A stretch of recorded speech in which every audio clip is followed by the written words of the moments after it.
जोहार नमस्कार। खबरें जो रहती हैं चर्चा में, खबरें जिस पर बातें होती रहती हैं, कुछ नवीनतम ताजा खास खबरों में से कुछ खबरों पर आइए नजर डालते हैं। देखिए 5 मिनट में 20 खबरें। पहली राष्ट्रीय सुर्खियां, अंतरिक्ष में फंसे नासा के 2 अंतरिक्ष यात्रियों जिसमें भारतीय मूल की सुनीता विलियम्स भी शामिल हैं, को लेकर स्पेस एक्स का यान धरती के लिए रवाना हो गया है। इधर विलियम्स की सकुशल वापसी के लिए उनके पैतृक गांव में विशेष पूजा और यज्ञ का आयोजन किया गया है। अंतर्राष्ट्रीय अंतरिक्ष केंद्र पर पिछले 9 महीने से फंसी नासा की अंतरिक्ष यात्री सुनीता विलियम्स और बुच विल्मोर आखिरकार मंगलवार को स्पेस एक्स के यान से पृथ्वी के लिए रवाना हो गए। बुधवार तड़के उनकी धरती पर लैंडिंग होगी। दोनों अंतरिक्ष यात्री 9 महीने पहले बोइंग की एक परीक्षण उड़ान के जरिए अंतरिक्ष केंद्र में पहुंचे थे। जानकारी के मुताबिक दोनों अंतरिक्ष यात्रियों को लैंडिंग के बाद नासा के जॉनसन स्पेस सेंटर लेकर जाया जाएगा, जहां उनका मेडिकल चेकअप किया जाएगा। अधिक दिनों तक अंतरिक्ष पर हड्डियां, मांसपेशियां कमजोर हो जाती हैं। इससे मानसिक समस्या होने का खतरा बना रहता है, इसलिए ये चेकअप करवाना जरूरी है। नासा ने पोस्ट कर मिशन की लाइव स्ट्रीमिंग करने की जानकारी दी है।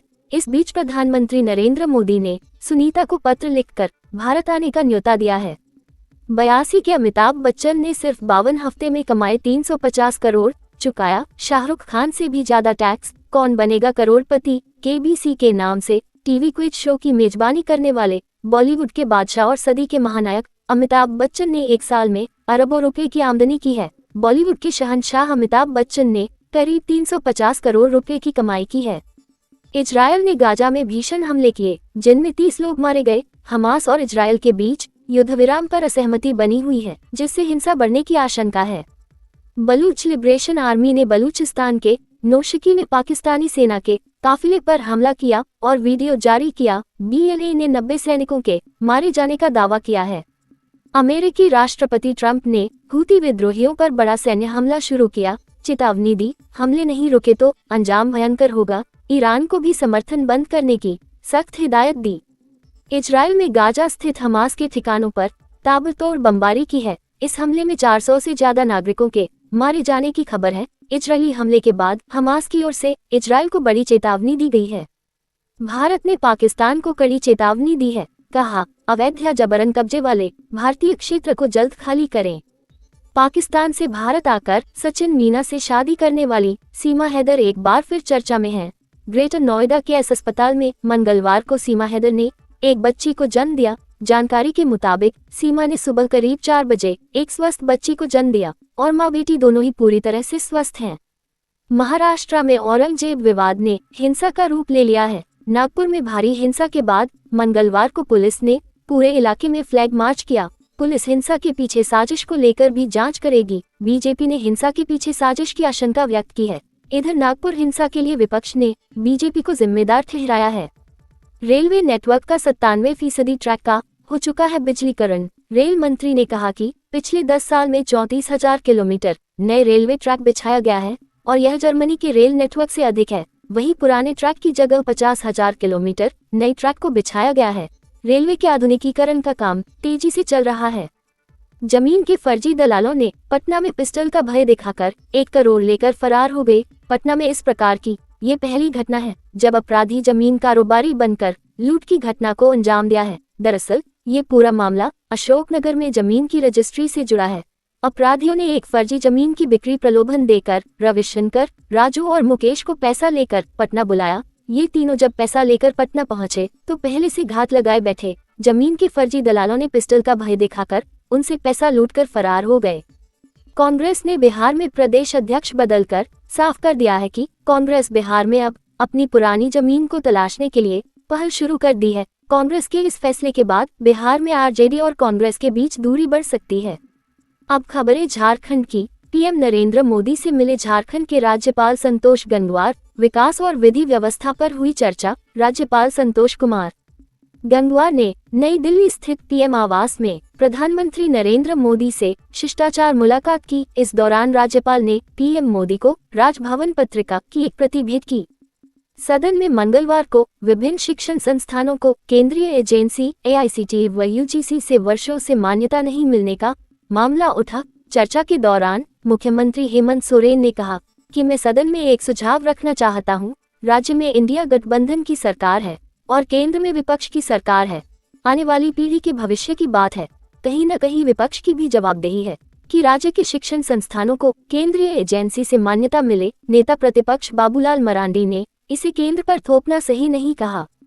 झारखंड विधानसभा के बजट सत्र में मंगलवार को प्रभारी मंत्री योगेंद्र प्रसाद ने कहा कि सरकार खनिजों के अवैध खनन, परिवहन एवं भंडारण पर रोकथाम को लेकर ठोस कदम उठाएगी। उन्होंने विधायक प्रदीप यादव की ओर से दिए गए सुझाव को ग्रहण करते हुए कहा कि अब वाहनों में लगे जीपीएस का नियंत्रण सरकार के हाथों में होगा। ई चालान की व्यवस्था में भी सुधार किया जाएगा। भू राजस्व मंत्री दीपक बिरुआ ने कहा है कि पूरे राज्य में विस्थापन से प्रभावित लोग हैं। आजादी के बाद से झारखंड में उद्योग और खनन से लोग विस्थापित हुए। कोल बियरिंग एक्ट के तहत पहले जमीन ली गई, इसके बाद 2013 में अधिग्रहण कानून लागू हुआ। मुख्यमंत्री हेमंत सोरेन विस्थापन की समस्या को लेकर गंभीर हैं। राज्य में विस्थापन आयोग के गठन की प्रक्रिया चल रही है। छत्तीसगढ़ एसीबी ने राज्य सरकार से मांगी आईएएस विनय चौबे और गजेंद्र सिंह पर मुकदमा चलाने की अनुमति। छत्तीसगढ़ एसीबी की आर्थिक अपराध शाखा ने राज्य सरकार के कार्मिक विभाग को इससे संबंधित पत्र लिखा है। अबुआ आवास की गलत अनुशंसा करने वालों को चिन्हित कर कड़ी कार्रवाई करें। गलत करने वालों को कतई नहीं बख्शा जाएगा। साथ ही सभी ब्लॉक कार्यालय की कार्यशैली में सुधार लाएं। जिले में जितनी भी अबुआ आवास की योजनाएं चल रही हैं, उसे तय समय पर पूरा करवाएं। ये निर्देश देवघर डीसी विशाल सागर ने मंगलवार को समाहरणालय में अबुआ आवास योजना की समीक्षा के दौरान दिए।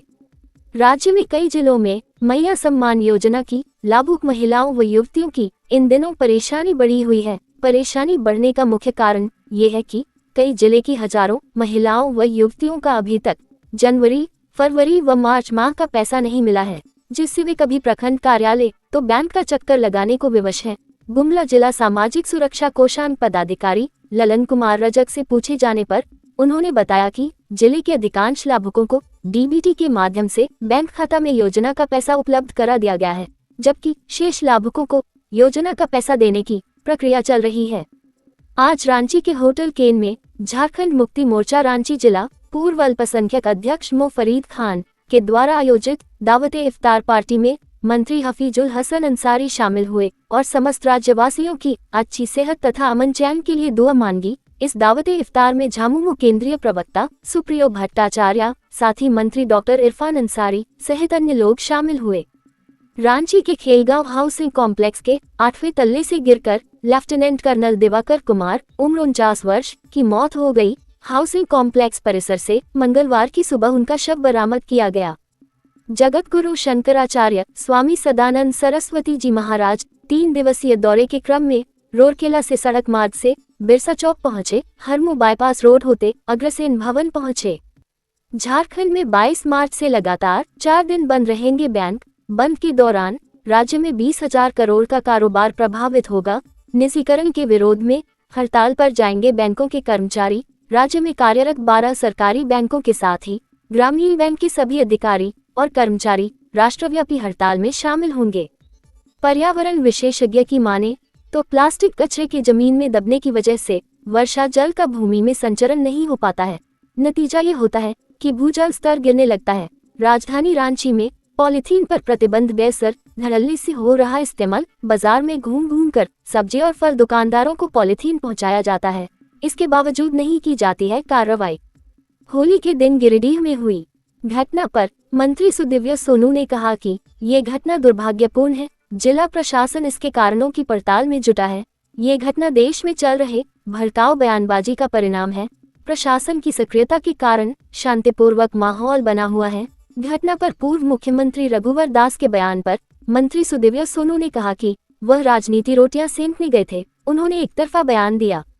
केंद्रीय मन चिकित्सा संस्थान सीआईपी में मंगलवार की दोपहर उस समय अजीबोगरीब स्थिति उत्पन्न हो गई जब संस्थान में कार्यरत 150 सुरक्षा गार्ड संरक्षक अब्दुल खालिद व पवन कुमार के नेतृत्व में यूनियन के गठन की जानकारी तथा मांगों का ज्ञापन देने निदेशक डॉक्टर बीके चौधरी के कार्यालय कक्ष में पहुंचे। वहां मौजूद पूर्व निदेशक व वर्तमान में सीएमओ डॉक्टर तरुण कुमार ने ज्ञापन लेने से इनकार कर दिया व यूनियन के गठन पर विरोध जताया। इस पर महिला सुरक्षा गार्ड व डॉक्टर तरुण कुमार के बीच बकझक हुई, जिसके बाद स्थिति धक्का मुक्की तक पहुंच गई। अब्दुल खालिद व पवन कुमार ने बीच बचाव कर मामला संभाला।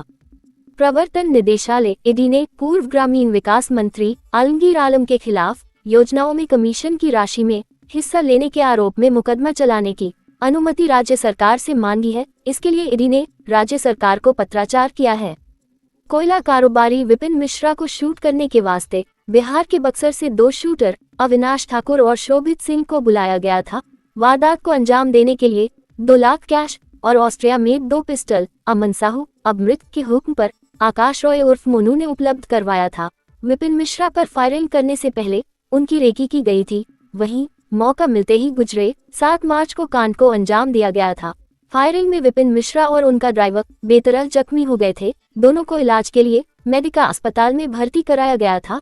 फिलहाल दोनों लोग स्वस्थ होकर अपने अपने घर जा चुके हैं।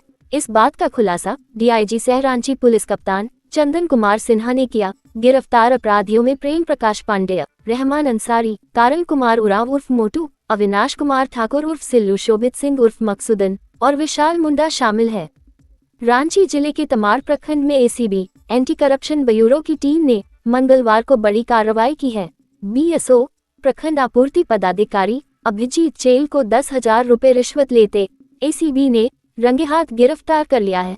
तमाड़ के पारासी निवासी धनंजय साहू ने एंटी करप्शन ब्यूरो से शिकायत की थी कि सरकारी राशन दुकान जन वितरण प्रणाली की दुकान चलाने के एवज में बीएसओ द्वारा 20,000 रुपए रिश्वत की मांग की जा रही है। हर माह राशन दुकानदारों से 3,000 की वसूली की जा रही है।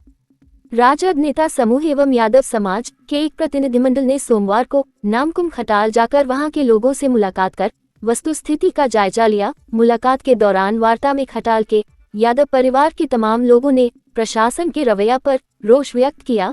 नामकुम खटाल कर्मी परिवारों ने प्रतिनिधियों को बताया कि बेहद निर्ममता से महिलाओं का साड़ी, बेटियों का दुपट्टा खींचकर नग्न अवस्था में करने का कोशिश किया गया, जिस दौरान महिलाओं को काफी चोट आए। नामकुम थाना प्रभारी ने वहां लगे सीसीटीवी को उखाड़कर सबूत मिटाने का कोशिश किया है।